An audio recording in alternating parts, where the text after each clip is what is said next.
अपात्र लाडक्या बहिणींची संख्या वाढणार आहे। अपात्र लाडकींची संख्या 40 लाखांच्या घरात जाणार असल्याचं दिसतंय। अपात्र लाडक्या बहिणींची संख्या वाढणार असल्याचं दिसतंय।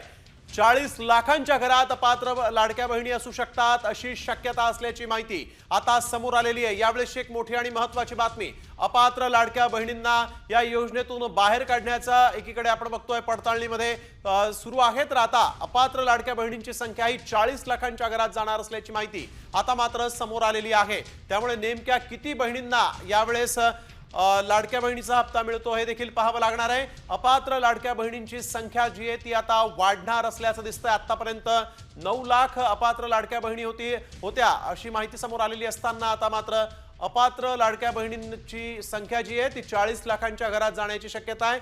नव्या निकषांमुळे अर्थातच या बहिणींना अपात्र होण्याचा धोका आहे।